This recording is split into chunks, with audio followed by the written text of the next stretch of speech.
وَلَسَوْفَ يُعْطِيكَ رَبُّكَ فَتَرْضَىٰ أَلَمْ يَجِدْكَ يَتِيمًا فَآوَىٰ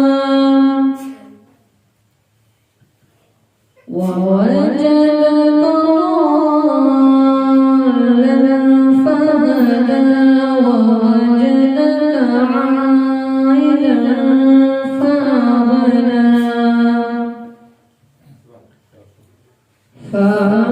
فأما اليتيم فلا تقهر وأما السائل فلا تنهر وأما بنعمة ربك فحدث.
جا کے تھالے سب میرے چھان ڈالے پھر پائے کا نہ پایا سب میرے چھان ڈالے پھر پائے کا نہ پایا تجھے ایک بنایا تجھے ایک نائک بنایا تجھے ایک بنایا اللہ اللہ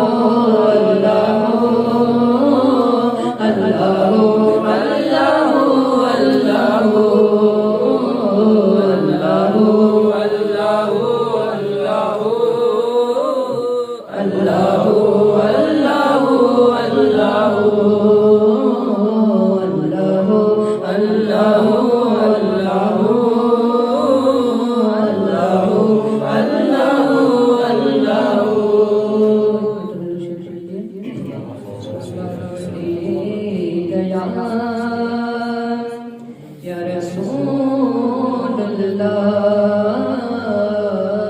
وسلم علیک یا حبیب اللہ صلی اللہ علیک یا رسول اللہ وسلم علیک یا حبیب اللہ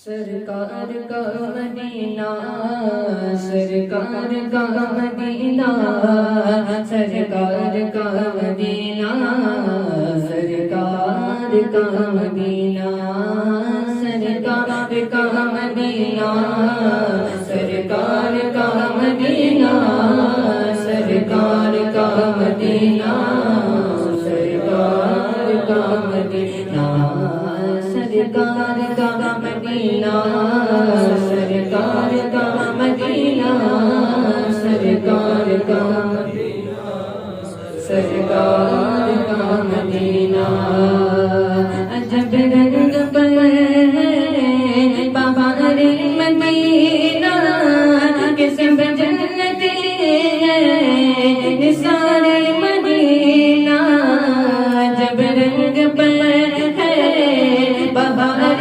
مدینہ کہ سب جنتی ہے نثار مدینہ مدینہ مدینہ ہمارا مدینہ مدینہ مدینہ ہمارا مدینہ کہ سب جنتی ہے نثار مدینہ سرکار کا مدینہ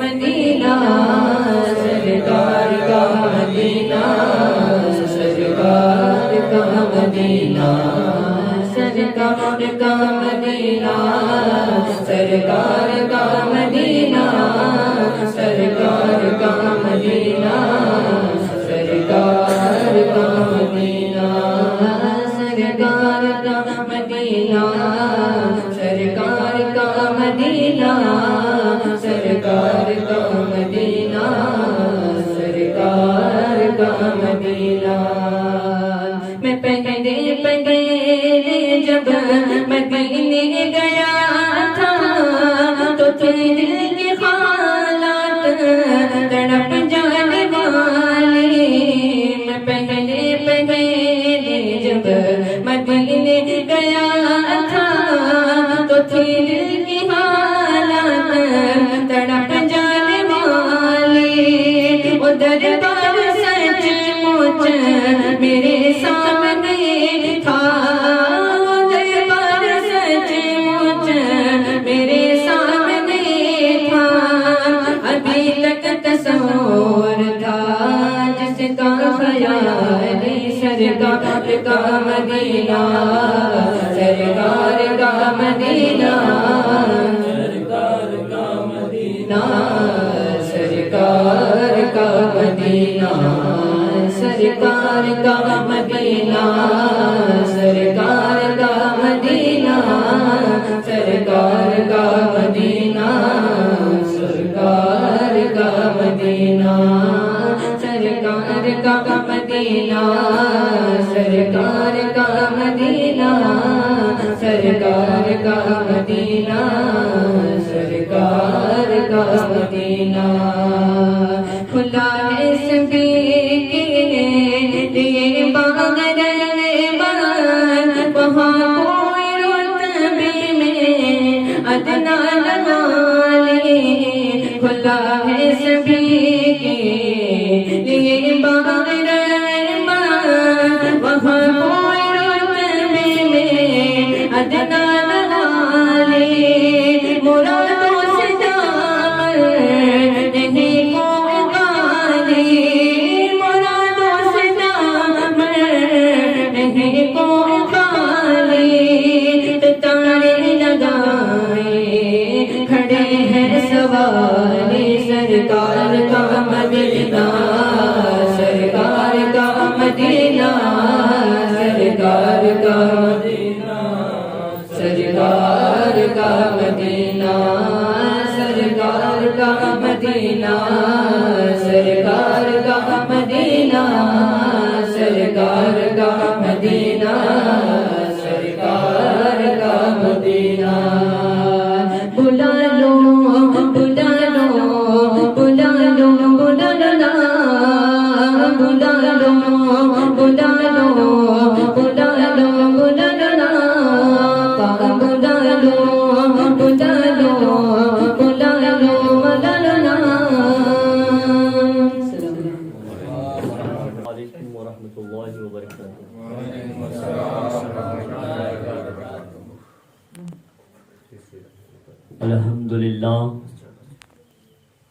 الحمد للہ رب العالمین والعاقبۃ للمتقین والصلاة والسلام علی من کان نبی وآدم بین الماء والتین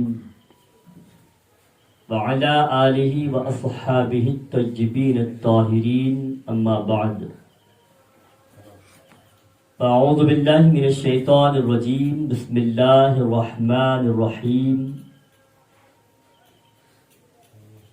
من یطع الرسول فقد اطاع اللہ آمنت باللہ بآیات کلام اللہ صدق اللہ العظیم. پڑھیے الصلاۃ والسلام علیک یا رسول اللہ الصلاۃ والسلام علیک یا حبیب اللہ الصلاۃ والسلام علیک یا نبی اللہ وعلى آلك وأصحابك يا نور الله صلى الله تعالى عليه وسلم. غوث اعظم بمنی بسرو ساما مددی قبلہ دین مددی کعبہ ایمان مددی بگرداب بلا افتاد کشتی ضعیفانو شکست رات پشتی بحق خواجہ عثمان ہارون مدد کن مدد کن مدد کن یا معین الدین چشتی. کام وہ لے لیجئے تم کو جو راضی کریں ٹھیک ہو نام رضا تم پہ کروڑوں درود. اتباع مصطفیٰ پر رکھ ہمیں ثابت قدم اتباع مصطفیٰ پر رکھ ہمیں ثابت قدم شاہ قمر خان رضائے مصطفیٰ کے واسطے. میرے پیارے آقا صلی اللہ تعالی علیہ وسلم کے پیارے دیوانوں، اللہ رب العزت کا بے پناہ احسان ہے، کروڑواں شکر ہے اس کا کہ مولا تعالیٰ نے ہم سب کو علم دین کی اس محفل میں آنے بیٹھنے سننے اور سیکھنے کی سعادت نصیب فرمائی. دعا ہے کہ مولا تعالیٰ میں نے جس آئے مبارکہ کی تلاوت کا شرف حاصل کیا اس کے تعلق سے مجھے حق کہنے اور آپ سب کو حق سننے کی توفیق عطا فرمائے اور حق پر عمل کرنے کی سعادت نصیب فرمائے. آئیے کچھ عرض و معروف سے پیشتر نعت رسول مقبول صلی اللہ تعالی علیہ وسلم کی چند اشعار ہم سب مل کے گنگناتے ہیں. بڑا ہی پیارا کلام ہے اور آپ جب پوری توجہ کے ساتھ اس کلام کو سنیں گے تو انشاءاللہ دل ذہن و فکر میں دل میں اور روح میں بھی سکون میسر کریں گے انشاءاللہ. پڑھیں گے انشاءاللہ. صلی اللہ علیہ یا رسول اللہ وسلم علیہ یا حبیب صلی اللہ علیہ یا رسول اللہ وسلم علیہ یا حبیب اللہ سب سے اولا معانا ہمارا نبی سب سے بالا والا ہمارا نبی اپنی مولا کا پیارا ہمارا نبی دونوں عالم کا دولہا ہمارا نبی بجھ گئی جس کی آنی سبھی مشعلیں شمعونی کرایا ہمارا نبی خلق سی اولیاء سی رسول اور رسولوں سی اعلیٰ ہمارا نبی غمزدوں کو رضا مجھے جی کی ہے بے کسوں کا سہارا ہمارا نبی صلی اللہ علیہ یا رسول اللہ وسلم علیہ یا حبیب اللہ جو کلام نہ پڑھنے جا رہا ہوں یہ سمجھ لو یہ دعا ہے اور اگر قبول ہوگی تو انشاءاللہ سب کی مدینہ حاضری پکی انشاءاللہ شرط یہ ہے اخلاص اور جسم یہاں پر لیکن دل اور پوری توجہ مدینے والے مصطفیٰ کی جانب انشاءاللہ یا رب میری سونی میں تقدیر ججا دے یا رب میری سونی تقدیر ججا دے یا رب میری سونی تقدیر ججا دے آنکھیں مجھے ہے تم مدینہ میں دکھا دے یا رب میری سوئی میں تقدیر ججا دے یا رب میری سوئی میں تقدیر ججا دے آنکھیں مجھے ہے تم مدینہ میں دکھا دے یا رب میری سوئی مدت سے میں ہاتھ سے کرتا ہوں دعائیں مدت سے میں ہاتھ سے کرتا ہوں دعائیں مدت سے میں ہاتھ سے کرتا ہوں دعائیں مدت سے میں ہاتھ سے کرتا ہوں دعائیں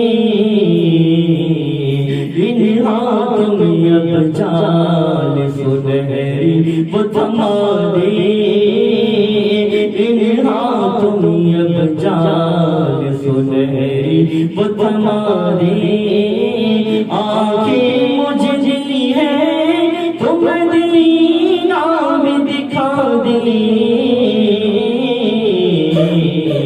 یا رب میری سوئی ہوئی تقدیر جگا دے یا رب میری سوئی ہوئی تقدیر جگا دے آنکھیں مجھے ہے تو مدینہ میں دکھا دے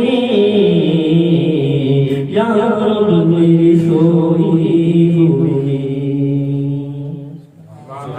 سننے کی جو قوت مجھے بخشی ہے خداوند سننے کی جو قوت ہمیں بخشی ہے خداوند سننے کی جو قوت مجھے بخشی ہے خداوند سننے کی جو قوت ہمیں بخشی ہے خداوند مسجد نبی کی اذان بھی سنا دے پھر مسجد نبی کی اذان بھی سنا دے آنکھیں مجھے ہے تو مدینہ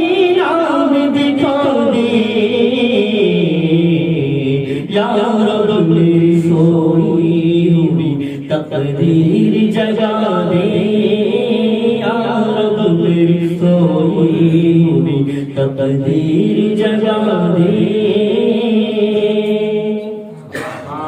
عشرت کو بھی اب خوشبوئے حسان عطا کرے ہم سب کو بھی اب خوشبوئے حسان عطا کرے عشرت کو بھی اب خوشبوئے حسان عطا کرے رگری کو بھی اب خوشبوئے حسان عطا کرے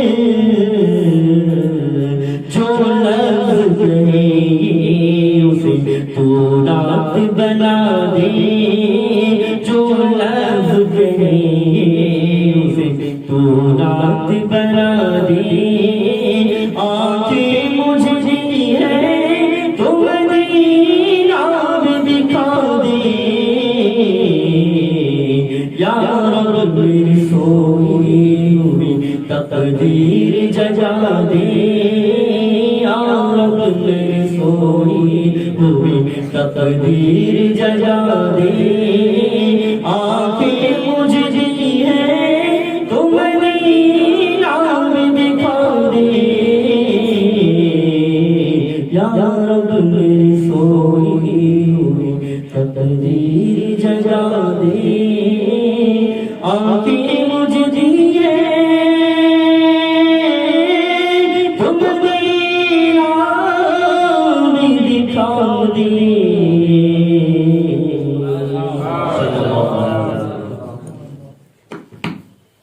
سکون میں سو رہا تھا تو نعت شریف محبت رسول میں پڑھنا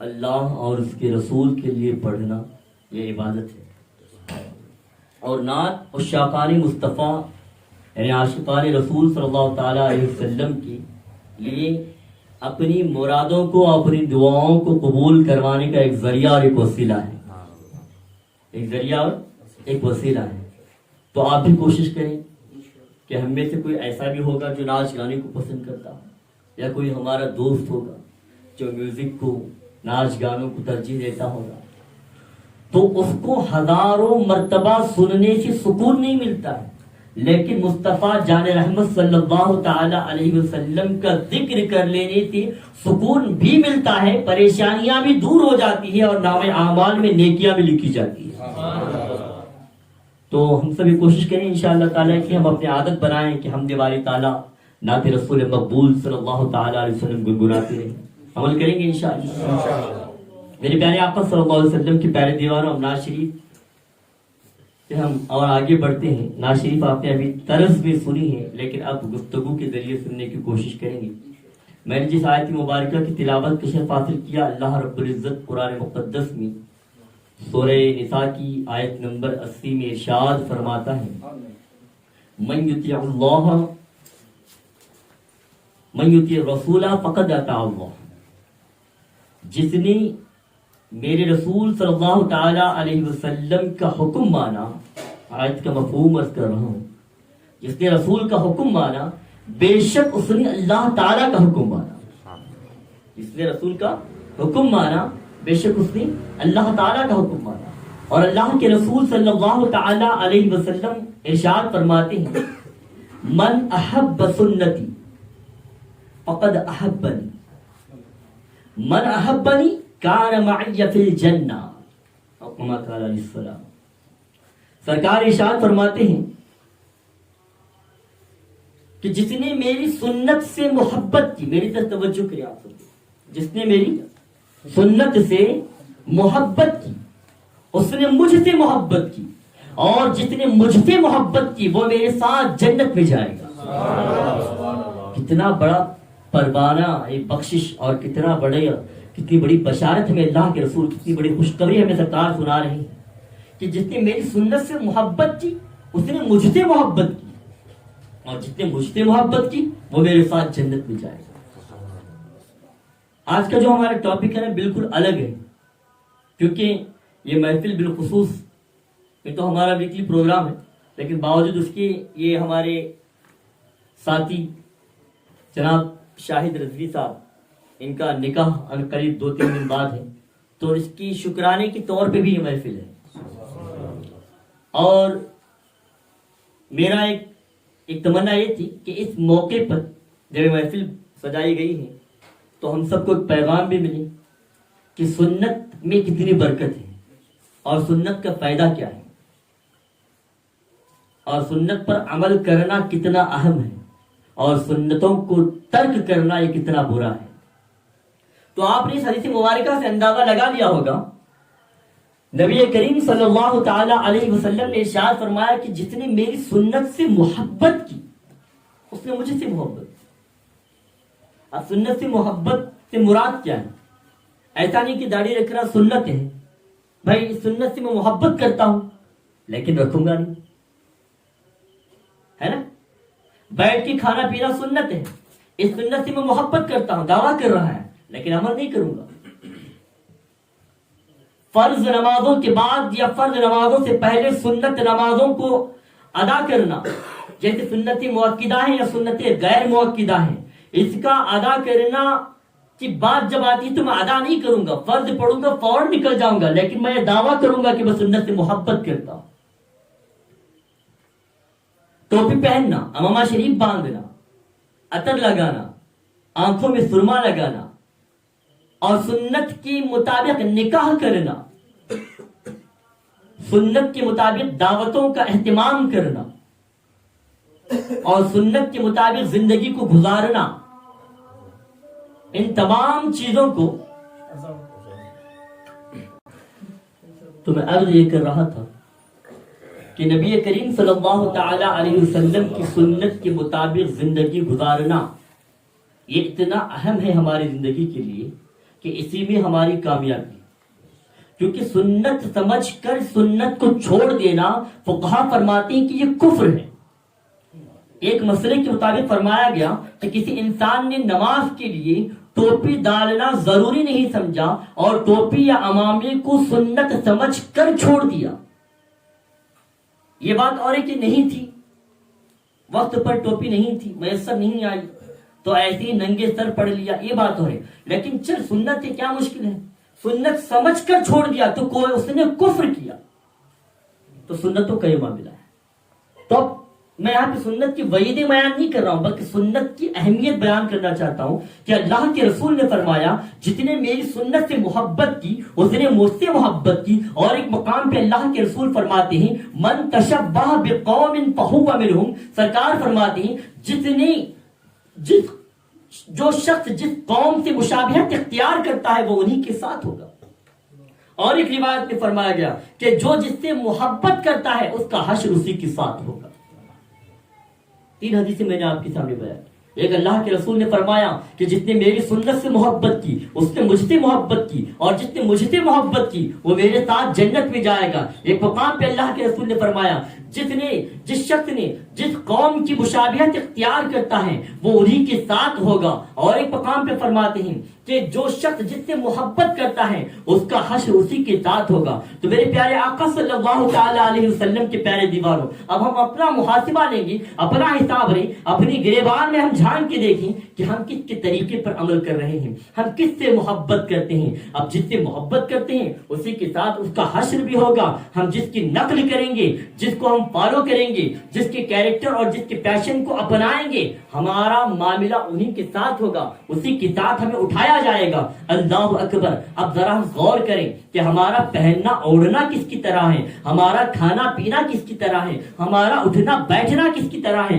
ہمارا سونا اور جاگنا کس کی طرح ہے، ہماری بول چال کس کی طرح ہے، اور ہمارا لباس کس کی طرح ہے، ہمارا حلیہ کس کی طرح ہے، ہمارے بال کس طرح بنائے ہوئے ہیں۔ اللہ اکبر! جس طرح آج آپ دیکھتے ہیں کہ آج کی نوجوان نسل کا یہ عالم ہے، اور ماں باپ اپنے بچوں کا بھی یہ حال بنا رکھے ہیں کہ ابھی کوئی سنیما لانچ نہیں ہوا، ابھی منظر عام پہ کوئی سنیما نہیں آیا، بس اس کا تھوڑا سا حصہ ابھی آن لائن آ گیا ہے، وہ کٹنگ آپ نے دیکھ لی تو فوراً سے پیشتر اپنے بچوں کو کسی نائی کے پاس لے جاتے ہیں، حجام کے پاس لے جاتے ہیں، لے جانے کے بعد اسی طرح کے اس کے بال بنوا دیتے ہیں، اسی طرح کی پینٹ اسے بنوا دیتے ہیں، اسی طرح کا لباس اسے بنا دیتے ہیں۔ کوئی ناچنے اور گانے والی کوئی لباس جب پہنتی ہے ابھی بس اس کی فوٹو کیا آ گئی، فیشن ماڈل جو ہوتے ہیں ان کی میگزین یا کسی اخبار میں پیپر میں کیا آ گئی تصویر، ابھی بازار میں مارکیٹ میں آیا نہیں ہوتا ہے، لیکن خواتین اور لڑکیوں کا یہ عالم ہوتا ہے کہ اللہ اکبر، وقت سے پہلے جو چیز مارکیٹ میں نہیں آئی ہے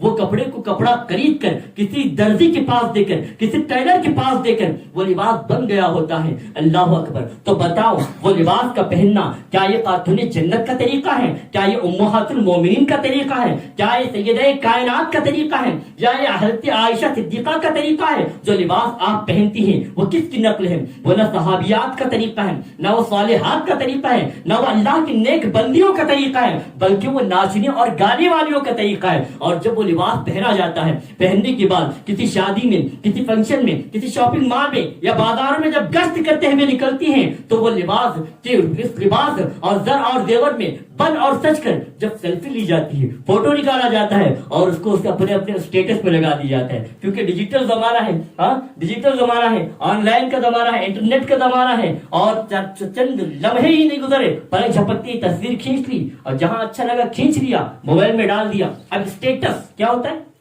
اسٹیٹس، یہ اسٹیٹس کیا ہوتا ہے؟ اسٹیٹس کہتے کسے ہیں؟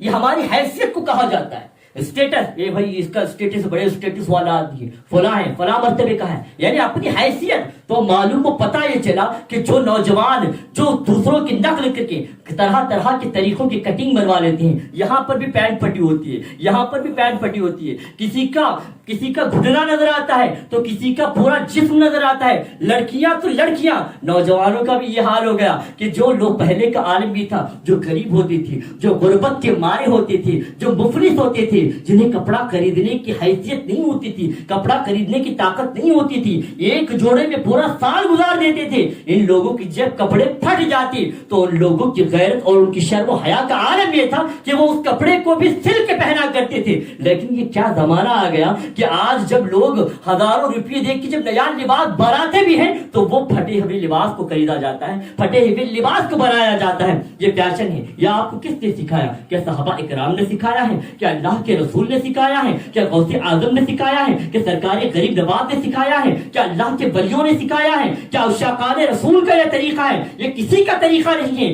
بلکہ یہ ناچنے اور گانے والے نچوڑوں کا یہ طریقہ ہے۔ جہنم کا ایندھن جو بننے والے ہیں ان ذلیلوں کا یہ طریقہ ہے، ان بدکاروں کا یہ طریقہ ہے۔ اب آپ اندازہ لگائیں، اپنا جائزہ لیں، یہ کس طرح کا معاملہ ہو رہا ہے۔ اللہ اکبر۔ جو جہنم کی راہ پہ چل رہے ہیں ان کے طریقے کو آپ پسند کرتے ہیں، جو جہنم کے راستے پہ چل رہے ہیں ان کا طریقہ آپ کو پسند ہے، جو بدکار ہیں ان کا لباس آپ کو پسند ہے، جو ناچنے والے نچوڑے ہیں جن کے زمانے میں کوئی اسٹیٹس نہیں، اسلام کے نزدیک، اللہ اور اس کے رسول کے نزدیک جن کی کوئی حیثیت نہیں، ان کا طریقہ آپ کو پسند آتا ہے۔ اللہ اکبر۔ جانتی ہیں دنیا کی حقیقت کیا ہے؟ اللہ کے رسول صلی اللہ علیہ وسلم ارشاد فرماتے ہیں کہ اللہ تعالیٰ کے نزدیک اگر دنیا کی حقیقت مچھر کے پر کے برابر بھی ہوتی تو اللہ تعالیٰ اس دنیا میں سے کفار و مشرکین کو ایک بوند پانی تک بھی نہ دیتا، ایک بوند پانی تک۔ دنیا کی حقیقت اتنی سی ہے کہ اللہ کے نزدیک مچھر کے پر کے برابر بھی نہیں۔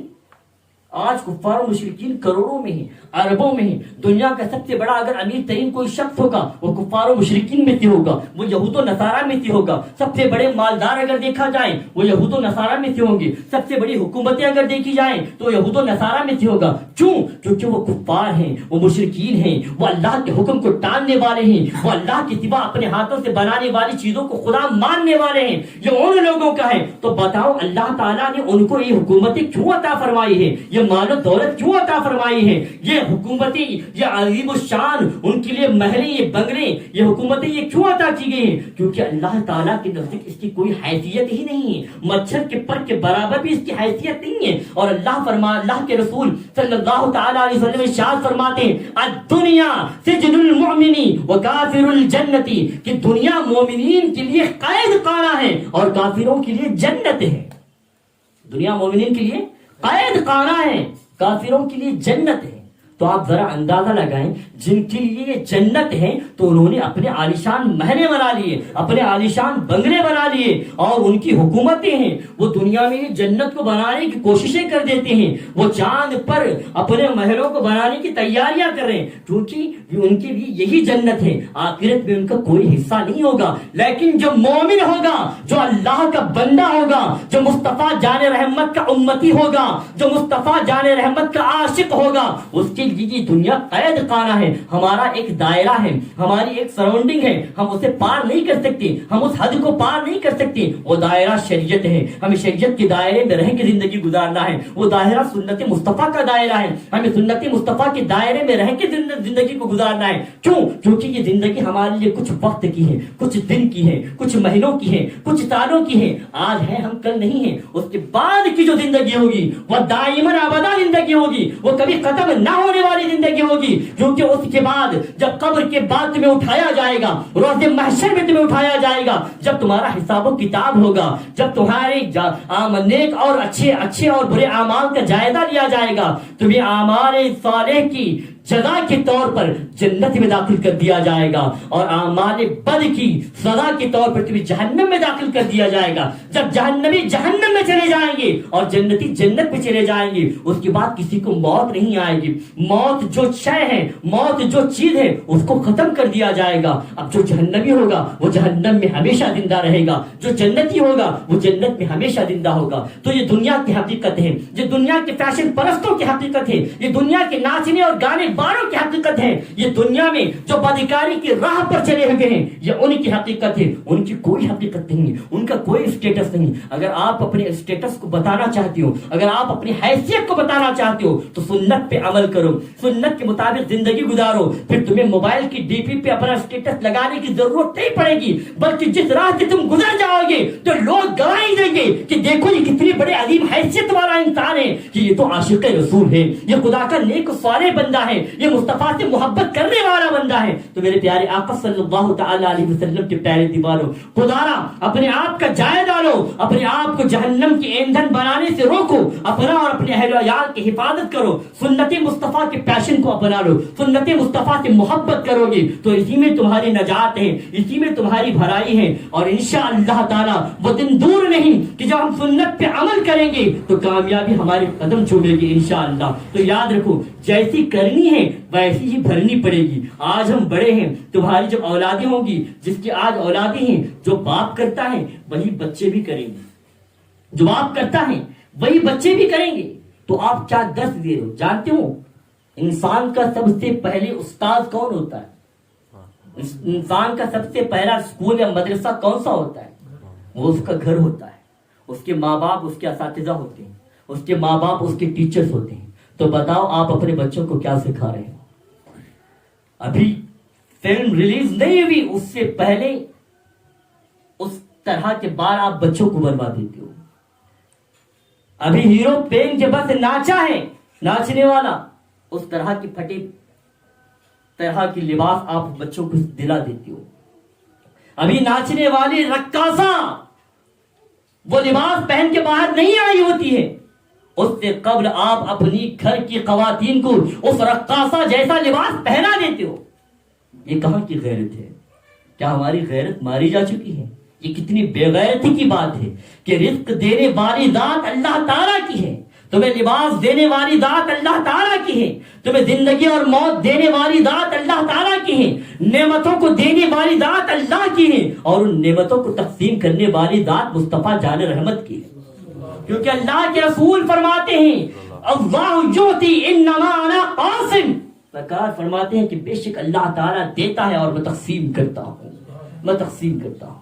تو میرے پیارے آقا صلی اللہ تعالی علیہ وسلم کے پیارے دیوانوں, آپ صحابہ کرام کی زندگی کا جائزہ لیں گے تو آپ کو پتا چلے گا کہ ان کا عشق رسول کیسا تھا, وہ سنتوں پہ کس قدر عمل کرتے تھے. ان کی کوئی عمل ایسا نہیں ہوتا تھا جو سرکار کی سنت سے ہٹ کر ہوتا. ہر عمل, زندگی کا ہر گوشہ وہ سنت مصطفیٰ پہ عمل کرتے تھے. ان کا اٹھنا بیٹھنا سنت مصطفیٰ پہ تھا, ان کا سونا جاگنا سنت مصطفیٰ پہ تھا, ان کا کھانا پینا سنت مصطفیٰ پہ تھا, ان کا بولنا مصطفیٰ جان رحمت کی سنتوں پر تھا. اللہ اکبر, اکبر جو حدیثوں میں بات ہے، جو حدیثوں میں راویوں نے بیان کیا ہے، جب پڑھتے ہیں تو دل بے قرار ہو جاتا ہے، ہم حیرت زدہ ہو جاتے ہیں کہ اللہ اکبر وہ کیسا عشق تھا، کاش اس عشق کا ایک بوند ہی کیوں نہ صحیح ہمارے دلوں میں پیدا ہو جائے۔ ان عاشقان رسول کی جوتیوں کا صدقہ ہمیں اگر مل جائیں تو ہماری بگڑیاں بن جائیں گی انشاءاللہ تعالی۔ تو میرے پیارے آقا صلی اللہ علیہ وسلم کے پیارے دیوانوں، ان کا طریقہ کیسا تھا؟ وہ ہر سنت پہ عمل کرتے تھے، ہر سنت پہ عمل کرتے تھے۔ جانتے ہیں آپ، ایک صحابی رسول ایک مقام سے گزرتے ہیں، ایک صحابی رسول ایک مقام سے گزرتے ہیں، ان کے ساتھ دوسرے صحابہ بھی ہوتے ہیں، تو سامنے ایک درخت کی ٹہنی ہوتی ہے، توجہ کریں آپ، درخت کی ایک ٹہنی ہوتی ہے، ایک ڈالی ہوتی ہے، تو صحابی رسول بار بار اس کے نیچے سے گزرتے ہیں، پھر آتے ہیں، پھر گزرتے ہیں، اور آخرکار یہ ہوتا ہے، آخری مرتبہ جب وہ گزرتے ہیں تو ان کا امامہ شریف اس درخت کی ٹہنی سے ٹکراتا ہے اور امامہ نیچے گر جاتا ہے۔ پھر وہ اترتے ہیں، اپنے امامے کو اٹھاتے ہیں، پہنتے ہیں، پھر اپنے گھوڑے پہ سوار ہوتے ہیں۔ جو ساتھ کے ان کے ساتھی تھی، انہوں نے عرض کیا کہ آپ کیا معاملہ کر رہے تھے؟ ایک سے دو مرتبہ آپ نے وہاں سے گزر کیا، پھر آپ تیسری مرتبہ گزرے، پھر آپ کی درخت کی ٹہنی سے آپ نے اپنے سر کو ٹکرایا، آپ کا امامہ نیچے گر گیا، آپ گھوڑے سے اترے، پھر اسے آپ نے اٹھایا، پہنا، پھر آگے چلے، یہ کیا معاملہ ہے؟ تو صحابی رسول عرض کرتے ہیں، جانتے ہو میں ایک مرتبہ اللہ کے رسول صلی اللہ تعالی علیہ وسلم کے ہمراہ تھا، سرکار کے ساتھ میں اس راہ سے گزر رہا تھا، تو اللہ کے رسول جب اس درخت کی ٹہنی کے نیچے سے گزرے تو اس درخت کی ٹہنی سے اللہ کے رسول کا امامہ ٹکرا جاتا ہے اور امامہ گر جاتا ہے، تو سرکار اپنے گھوڑے سے نیچے اترتے ہیں، امامے کو اٹھاتے ہیں، پھر پہن کر یہاں پہ چلے جاتے ہیں۔ اب میں جب کہ اس راستے سے گزر رہا تھا تو سرکار کا وہ عمل مجھے یاد آ گیا، تو اس لیے میں نے اس سرکار کی اس سنت پہ عمل کرنے کے لیے میں نے یہ عمل کیا کہ میں بھی اس درخت کی ٹہنی کے نیچے سے گزرا، اپنے سر کا امامہ اس ٹہنی سے ٹکر لگا اور نیچے گر گیا، اور میں نے اسے اس پہ اٹھا کر اپنے سر پہ پہن لیا، کیونکہ مجھے میری حسرت تھی کہ میں بھی اس سنت پہ عمل کر دوں، میں بھی اس سنت پہ عمل کر دوں۔ بتاؤ یہ کیسا عشق تھا، یہ کیسی محبت تھی؟ کیا سرکار نے کہا تھا کہ تم بھی میرے بعد آ کے ایسے ہی کرو؟ سرکار نے نہیں کہا تھا، بلکہ یہ ان کا عشق تھا، وہ غلامان مصطفیٰ تھے، ان کی محبت ایسی تھی کہ سرکار کا جو عمل تھا وہ ویسے ہی کیا کرتے تھے، ایسی سنت پہ عمل ہوتا تھا۔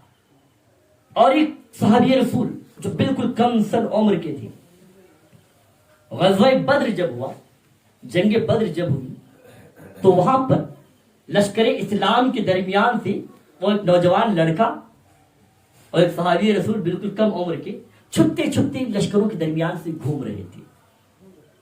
جب اللہ کے رسول صلی اللہ تعالی علیہ وسلم نے صف باندھنے کا حکم فرمایا، صفیں درست کروانے لگے، لائن بنا رہے تھے، تو اس صف میں وہ نوجوان، وہ بالکل کم سن عمر کا نوجوان، وہ اس پہ کھڑے ہو گئے، تو اللہ کے رسول صلی اللہ تعالی علیہ وسلم کی نظر، اللہ کے رسول صلی اللہ تعالی علیہ وسلم کی نظر اس نوجوان پہ پڑتی ہے، تو سرکار حکم فرماتے ہیں، اے بیٹا، اے نوجوان، ابھی تمہاری عمر جنگ میں شامل ہونے اور جنگ لڑنے کی عمر نہیں ہے، تم یہاں سے رخصت ہو جاؤ۔ جب اللہ کے رسول صلی اللہ تعالی وسلم نے یہ حکم فرمایا، ان کا دل بہت ہی دکھ سے بھر گیا اور ان کی آنکھوں سے اشک جاری ہو گئے، وہ رونے لگے، تو روتے روتے اللہ کے رسول صلی اللہ علیہ وسلم کی بارگاہ میں عرض کرتے ہیں، یا رسول اللہ صلی اللہ تعالی علیہ وسلم، آپ پر میرے ماں باپ قربان ہوں، یا رسول اللہ مجھے حکم فرما دیں، میرے دل میں جنگ میں شریک ہونے کی، لشکر اسلام میں شریک ہونے اور شہید ہونے کی بڑی تمنا ہے، کاش کہ میرا خون، میرا لہو اللہ کی راہ میں کچھ کام آ جائے، آپ مجھے حکم فرما دیجئے لشکر اسلام میں میں داخل ہو جاؤں۔ تو اللہ کے رسول نے ان کی ایسی محبت کو دیکھ کر اللہ کے رسول انہیں حکم عطا فرما دیتے ہیں، ٹھیک ہے تم جنگ میں شریک ہو جاؤ۔ جب وہ جنگ میں شریک ہوتے ہیں، جب ان کی باری آتی ہے، جنگ شروع ہوتی ہے، تو اللہ کے رسول صلی اللہ تعالی علیہ وسلم انہیں اپنی تلوار دیتے ہیں اور دشمنان اسلام سے لڑنے کے لیے آگے بھیجتے ہیں۔ وہ ایسی شجاعت شجاعت دکھاتے ہیں. جانتے ہو ان کی عمر کتنی تھی؟ صرف 16 سال کی ان کی عمر تھی. صرف 16 سال کی عمر تھی. وہ کون تھے؟ وہ حضرت عمیر بن ابی وقاص رضی اللہ تعالی عنہ تھے. حضرت عمیر بن ابی وقاص رضی اللہ تعالی عنہ تھے. وہ حضرت سعد بن ابی وقاص رضی اللہ تعالی عنہ کے چھوٹے بھائی تھے. جب وہ شجاعت دکھاتے ہوئے دشمنان اسلام کی سروں کو کاٹتے ہوئے جاتے ہیں اور آگے بڑھتے ہیں، لڑتے لڑتے وہ اللہ تعالیٰ کی بارگاہ میں شہید اور شہادت کا جام پی لیتے. 16 سال کے نوجوان، 16 سال کا نوجوان چھپتے چھپاتے اللہ اور اس کے رسول کی محبت میں اپنا سر کٹانے کے لیے چھپتے چھپاتے اسلام کے لشکر میں داخل ہو جاتا ہے اور شہادت کی اپنی تمنا کو ظاہر کرتا ہے اور اللہ کی بارگاہ میں اپنے سر کو کٹا دیتا ہے. تو وہ کیسی محبت تھی، وہ کیسا، وہ ان کے اندر کیسا عشق تھا، اسلام کا وہ کیسا جذبہ تھا. آج تو سر کٹانے کی بات تو دور ہے کہ سنت پر عمل کرنا اور سنت کے مطابق زندگی گزارنا ہم سے نہیں ہوتا ہے، ہم سے نہیں ہوتا ہے. ایسا کیوں؟ کیا یہی عشق ہے؟ کیا یہی مصطفیٰ جان رحمت سے محبت کا ہم دعویٰ کرتے ہیں؟ یاد رکھیے، محبت اسی کو کہتے ہیں جس سے محبت ہو اس کو فالو کیا جائے، اس پر عمل کیا جائے. اگر آپ حقیقت میں اللہ کے رسول سے محبت کرتے ہیں تو آپ پر یہ ضروری ہے کہ آپ اللہ کے رسول کی سنتوں پہ عمل کریں. اب نکاح کے تعلق سے ایک بات بیان کر دوں. اللہ کے رسول صلی اللہ علیہ وسلم ارشاد فرماتے ہیں کہ انسان نکاح 4 چیزوں کے لیے کرتا ہے. کتنے چیزوں کے لیے؟ بولے کتنے چیزوں کے لیے؟ 4 چیزوں کے لیے. ایک، حسب و نسب کے لیے، اسٹیٹس، کیٹیگری، ارے یہ کتنے بڑے آدمی ہیں، خاندان کیسا ہے، فلاں فلاں چیز کا ہے نا، حیثیت دیکھی جاتی ہے. حسب و نسب دیکھی، اس کا کس کی، کس سے کیا، اس کا باپ کون ہے، کیسا تھا، وغیرہ وغیرہ، خاندان کیسا ہے. دوسرا، خوبصورتی، حسن و جمال کے لیے نکاح کیا جاتا ہے. تیسرا، مال و دولت کے لیے نکاح کیا جاتا ہے نا. آج بھی بہت ساری چیزیں ایسی ہیں زمانے میں پائی جاتی ہیں. اور اللہ کے رسول نے فرمایا چوتھا، انسان نکاح اس لیے کرتا ہے دین کے لیے، دینداری کے لیے نکاح کرتا ہے. اور سرکار فرماتے ہیں کہ تم چوتھے معاملے میں نکاح کر لو، تم دیندار سے نکاح کر لو، تم کامیاب ہو جاؤ گے. آج ہمارے معاشرے کا حال یہ ہے، دینداری بہت کم دیکھی جاتی ہے. دیکھا جائے گا تو مال و دولت یا حسب و نسب یا حسن و جمال، خوبصورتی دیکھی جائے گی، خاندان اور لوگ کس کیٹیگری کی ہیں وہ دیکھا جائے گا، ان کے پاس مال و دولت کتنا ہے، گاڑی دے رہے کہ نہیں، بنگلہ دے رہے کہ نہیں، جہیز میں کیا دیا جا رہا ہے، کتنے جوڑے انگوٹھی کتنے تولے کی ڈالی جائے گی، چین کتنے تولے کی ڈالی جائے گی، یہ دیکھا جائے گا. اگر کوئی غریب فقیر کی بیٹی ہے، کوئی مسکین و مفلس کی بیٹی ہے، کوئی یتیم کی بچی ہے، تو وہاں پر تو پوچھنے بھی نہیں جائیں گے. اگر وہ خوبصورت بھی ہو تو وہاں پہ پوچھنے بھی نہیں جایا جائے گا. بہت کم ہوتے ہیں جنہیں اللہ نے توفیق بخشی جو ایسے گھروں کا رخ کرتے ہیں. آج جانتے ہو ہمارے قوم میں کتنی ایسی بیٹیاں ہیں جن کی عمریں 30 سال 35 سال تک پہنچ چکی ہیں. اس وجہ سے ان کا نکاح نہیں ہوا ہے کہ ان کے گھر والوں کے پاس جہیز کا سامان دینے کی حیثیت نہیں ہے، عالیشان شادی کرنے کی ان کے پاس طاقت نہیں ہے، بڑے بڑے شادی ہالوں میں نکاح کرنے کی ان کی طاقت نہیں ہے، 10 قسم کے پکوان پکا کے آپ کو کھلانے کی ان کی طاقت نہیں ہے. اس وجہ سے 30 35 سال تک ہماری قوم کی بیٹیاں آج گھروں میں بیٹھی ہوئی ہیں. کیا ہمیں اس کا جواب نہیں دینا پڑے گا؟ نہیں دینا پڑے گا.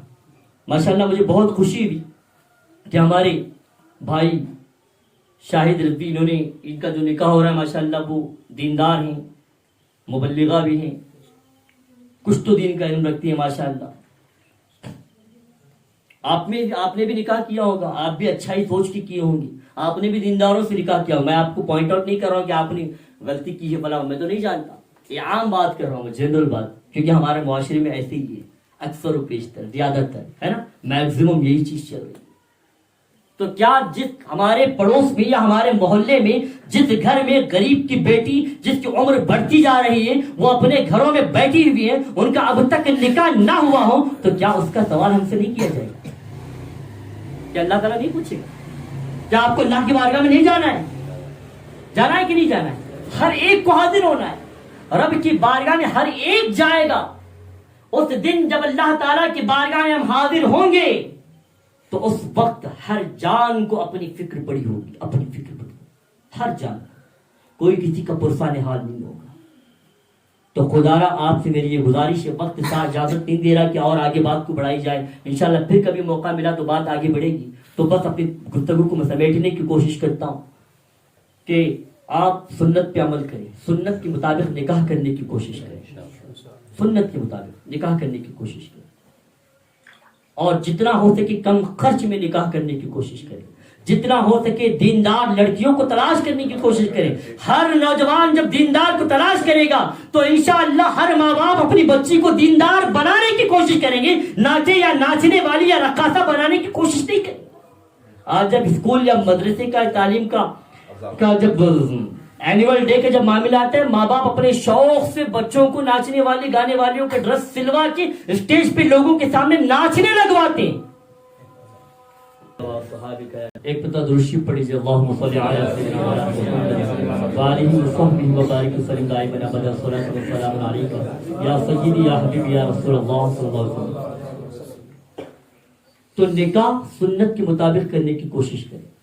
آپ پوری طرح عمل کر سکتے ہو نہیں کر سکتے, لیکن جتنا ہو سکے اسلامی ماحول نکاح میں پیدا کریں. نہ تو مناقب کی محفلیں سجائیں اور خرافات سے نکاح کو پاک رکھیں. نکاح اور ولیمہ کو طرح طرح کی بے حساب رسم و رواج موجود ہیں جو غیروں سے مشابہت اختیار کرتے ہیں. ایسے رسموں کو ختم کیجیے. اور بہت بڑا اس وقت ایک جو فتنہ ہے نا, وہ نکاح میں یا پوری شادی میں ہلدی سے لے کے ولیمہ تک یا اور اس کے آگے کیا کیا ہوتا ہے وہاں تک بھی یہ ویڈیوگرافی کا فتنہ ہے. ہو سکتا ہے آپ کو برا لگ رہا ہو, ارے بڑے بڑے علماء بھی آ کے یہاں اسٹیج پہ نکاح پڑھا کے چلے جاتے ہیں. نکاح پڑھا کے جاتے ہیں بھائی, کیوں؟ اس لیے پڑھاتے ہیں کہ تمہارے وہ بھی اگر نکاح نہیں پڑھائیں گے تو پھر کسی اور غیر بد مذہب والا کے آ کے نہ بیٹھ جائیں. مجبوری کے تحت وہ آ کے پڑھاتے ہیں. یہ میں کیوں کہہ رہا ہوں, وجہ یہ ہے, آپ کو چھوٹا سا ایگزامپل دیتا ہوں. لڑکی کو اپنے سے الگ کر دو, دولہے کو سائڈ میں ہٹاؤ, میں دلہن کی بات کر رہا ہوں. دلہن کون ہے؟ لڑکا ہے کہ لڑکی ہے؟ بولو. عورت کیا ہے؟ کون سی ہے؟ ذات کون سی ہے؟ مرد کی ہے عورت کی ہے؟ میل ہے فیمیل ہے؟ عورت ہے. اور عورت کے معنی کیا ہے؟ عورت کے معنی ہی چھپنے والی یا چھپی ہوئی, پردے والی یا پردے کے اندر رہنے والی ہے. تو عورت کی آواز تک عورت ہے.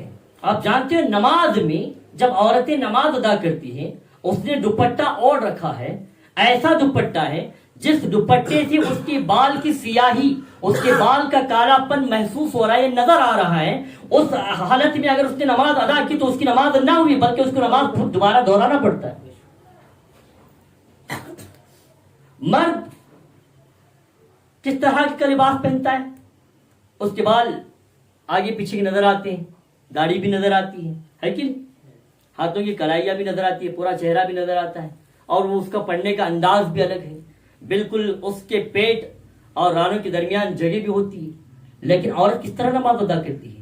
بالکل سمٹ کر وہ نماز ادا کرنے کا اس کو حکم ہے. جب حالت نماز میں بھی عورت کے پردے کا اتنا اہتمام کیا گیا کہ اس کے بالوں کا نظر آ گیا, اگر بال نظر آ جاتے ہیں تو نماز نہیں ہوتی. تو آپ ذرا بتاؤ, جب جس خدا نے پیدا کیا اس خدا کی بارگاہ میں کھڑے ہونے کے وقت پردے کا اتنا اہتمام کیا جاتا ہے, تو آپ اندازہ لگاؤ غیر مردوں کے سامنے جب دلہن کو سجا دھجا کر آپ نے 20 سالوں تک 22 سالوں تک یا 18 سالوں تک اپنی بیٹی کو, اپنی بچی کو پردے میں رکھا, کسی غیر کے آگے آنے نہ دیا, پردے میں رکھا. جب اس کی نکاح کا وقت آتا ہے, وہ جس کی امانت ہے اس کے پہنچنے سے پہلے آپ اس کو ننگا کر دیتے ہیں. معاذ اللہ, آپ اس کے پردے کی دھجیاں اڑا دیتے ہیں. کیا ویڈیوگرافر جو ہوتا ہے کیا وہ لڑکی کا بھائی ہوتا ہے؟ کیا لڑکی کا باپ ہوتا ہے؟ کیا لڑکی کا ماموں ہوتا ہے؟ کیا لڑکی کا چچا ہوتا ہے جو اس کے محرم ہے؟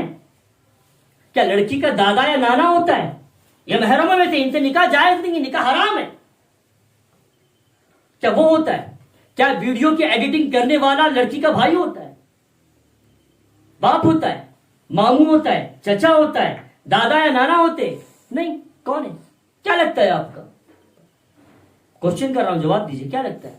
کچھ بھی نہیں ہے، غیر محرم ہے. مسلمان بھی ہوتا ہے، کافر بھی ہوتا ہے، عیسائی بھی ہوتا ہے، غیر محرم ہے. کچھ لمحوں میں جس لڑکی کو آپ نے گھروں میں پردے کے ساتھ اتنے سالوں سے رکھا، لیکن نکاح سے پہلے اسے آپ غیروں کے حوالے کر دیتے ہو. ویڈیوگرافر کہتا ہے کہ ہاتھ کبھی یوں کرو، کبھی پیروں کی مہندی دکھانے کے لیے کپڑے یہاں تک اٹھاؤ، کبھی تم اپنی گردن کو دکھاؤ، کبھی اپنے سینے تک کہ تم زیور کو دکھاؤ، کبھی پلو کو ایسے پکڑ کے رکھو، کبھی بالوں سے ہٹا کر نکال. اللہ اکبر، معاذ اللہ رب العالمین. یہ کیا ہو رہا ہے؟ حیا کہاں گئی؟ اس باپ کی غیرت کہاں گئی جو اپنی بیٹی کو 20 سالوں تک پردے میں رکھنے کے بعد نکاح سے پہلے وہ کسی غیر کے حوالے اس کا حسن و جمال دکھانے کے لیے ویڈیو کے سامنے چھوڑ دیتا ہے؟ معاذ اللہ. بتاؤ شرم کی بات ہے کہ برا لگ رہا ہے تو لگے،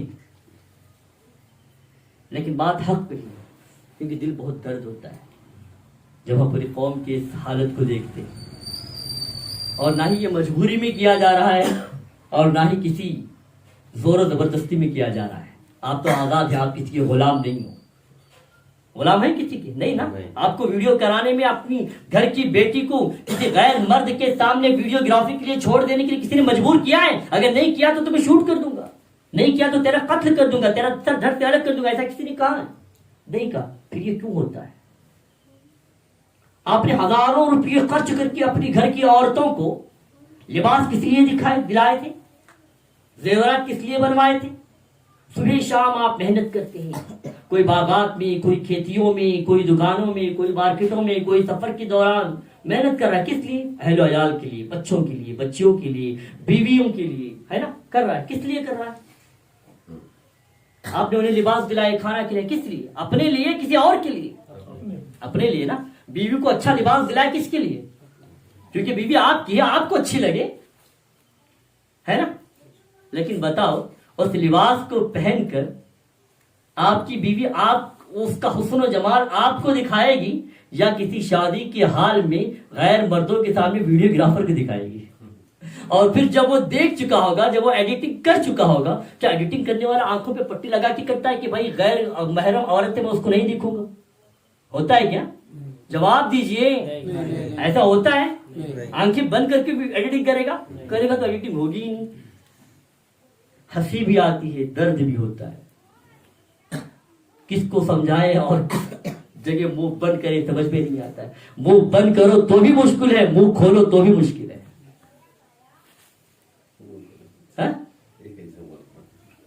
ہے نا. تو آپ ذرا سوچیں. اللہ نے آپ کو دماغ دیا ہے، اللہ نے آپ کو عقل سلیم عطا فرمائی، اس عقل کا استعمال کریں. جو ہزاروں روپے کا لباس آپ نے دکھایا، وہ حسن و جمال کے حقدار ہوتے آپ ہو، لیکن آپ سے پہلے وہ کوئی اور اس کا حسن و جمال دیکھ چکا ہوتا ہے. پھر آپ وہ ویڈیوگرافی کی جب سیڑھی بنے گی تب آپ بیٹھے رہے، میری بیوی اتنی خوبصورت دکھ رہی، میری بچی اتنی خوبصورت نظر آ رہی، دلہا ارے میری شادی کی کیسی تھی، میری دلہن اتنی خوبصورت ہے، میں اتنا خوبصورت. ارے تیری دلہن کو تجھ سے پہلے تو کسی غیر نے دیکھ چکا ہے، اس کے حسن و جمال کو، اس کی خوبصورتی کو، اس کے زر کو، اس کے زیور کو، اس کے لباس کو کوئی اور دیکھ چکا ہے. کبھی ہاتھ اٹھا کے، کبھی پیر اٹھا کے، کبھی لباس اٹھا کے، کبھی زیور کے بہانے، کبھی مہندی کے بہانے، کبھی پیروں کی مہندی کے بہانے. یہ کیا بدتمیزی ہے، کیا بھی ہے. بچیں ان خرافات سے، بچیں، سنت پہ عمل کریں. کھانا کھاؤ تو سنت مصطفیٰ کی طرح کھاؤ. 3 انگلیوں سے کھانے کی کوشش کریں، اپنے آگے سے کھانے کی کوشش کریں، ہاتھ دھو کر کھانے کی کوشش کریں، لال دسترخوان بچھا کے کھانے کی کوشش کریں. پانی پیو تو سنت کے مطابق پانی پیو. پانی پینے سے پہلے اپنے گلاس کو اچھی طرح دھو لیں. جب پانی لیتے ہو تو پانی کو اپنی آنکھوں سے دیکھنے کی کوشش کریں، کیونکہ پانی کو دیکھ کے پینا سنت ہے. پانی پینے سے پہلے آپ بسم اللہ شریف پڑھنا سنت ہے. سیدھے ہاتھ میں پانی لے کر پینا سنت ہے. بیٹھ کر پانی پینا سنت ہے. اور اللہ کے رسول فرماتے ہیں من تمسک بسنتی عند فساد امتی فلہ اجر 100 شہید. سرکار فرماتے ہیں جتنے میری امت کے فساد کے وقت میری ایک سنت کو زندہ کیا، اسے 100 شہیدوں کا ثواب ہے. یہ سنت کا فائدہ ہے. سنت کا فائدہ اتنا ہے کہ آپ کا جسم بھی سلامت رہے گا اور آپ کی روح بھی سلامت رہے گی، آپ کی قبر بھی اچھی ہوگی اور آپ کی آخرت بھی اچھی ہوگی انشاءاللہ. یہ سنت کا فائدہ ہے، یہ سنت کا فائدہ ہے. اور جب آپ سوئیں گے تو سنت کے مطابق سونے کی کوشش کریں. سنت کے مطابق سونا کیسا؟ سونے سے پہلے آپ وضو کر لیں، اپنے بستر کو 3 مرتبہ جھاڑ لیجیے، جھٹک لیجیے اپنے بستر کو، اور سونے سے پہلے آنکھوں میں سرما لگا لیجیے.